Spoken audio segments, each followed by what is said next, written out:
নাম বাদ গেছে তাহলে? কার গেছে?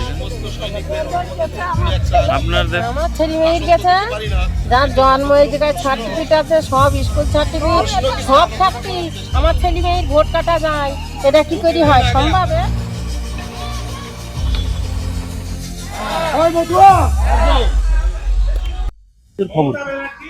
আমি এখানকার, আমার জন্ম এখানে 173 নম্বর বুথে, এটা তো অন্য নাম্বার ছিল। আমি এই বুথে আমি জন্মগ্রহণ করেছি 173 নম্বরে। বর্তমানে গতকাল যে লিস্ট বেরিয়েছে 184 জনের একটা লিস্ট বেরিয়েছে, সেই লিস্টে 183 জনের নাম বাদ গেছে এবং একজনের নাম উঠেছে। আমার এই বুথে বর্তমান পরিস্থিতিতে 398 জন ভোটের নাম কাটা গেছে। এইটা চক্রান্ত ভাবে আমরা সবাই মতো, আমি নিজে একজন মতুয়া পরিবারের ছেলে, আমরা স্বয়ং হরিচাঁদ গুরুচাঁদ ঠাকুরের বংশধর শান্তনু ঠাকুর বলেছিল যে একজন মতুয়াকেও, একজন হিন্দুকেও কোনো ভোট বাদ যাবে না। আজকে আমাদের ভোটটা, আমার নিজের ভোটটা বাদ গেছে।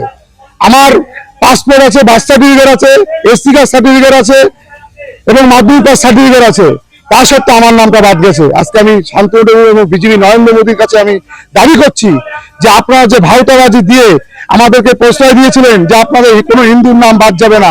আচ্ছা, আমি 2013 সাল থেকে লাগাতার ভোট দিয়ে এসেছি।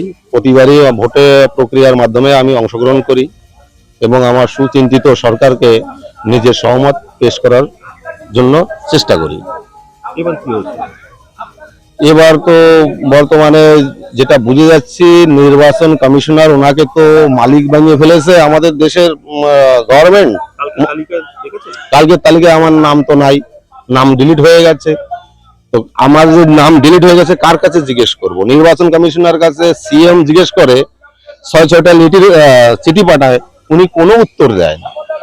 পরিবারের নাম আছে? আমার পরিবারের নাম নেই, পুরো নিবংশ করা রয়েছে। পরিবারে আমার ছেলে মেয়েদের সবাই ঘরে 5 জন, বাবা মারা গেছে, কারো নাম নেই। ছেলে মেয়ে পুরো বংশ এক কথায় বলা যায় ত্যায্যপুত্র করেছে। ভারতবর্ষের যে সংবিধানের মূল অধিকার থেকে ত্যায্যপুত্র করেছে আমাদের। 95 সালে, তার আগের থেকে ভোটার আমরা, সেই ভোট কেটে দিল। কবে কাটলো? আজকে, হ্যাঁ কালকে। কাছে সেটা বলবো যে এতদিন ভোট দিলাম, কিন্তু সেই ভোট কি কাটলো, কার কাছে এখন নালিশ করবো?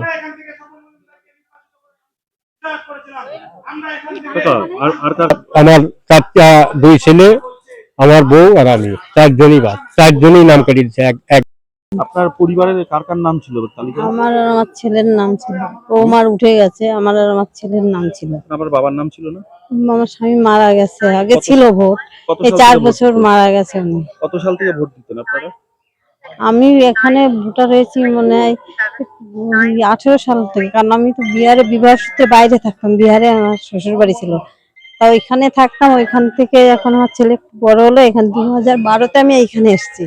আপনার বাবা মা ভোট দিচ্ছে কত বছর? আমার বাবা মারা গেছে তখন আমার 14 বছর বয়স।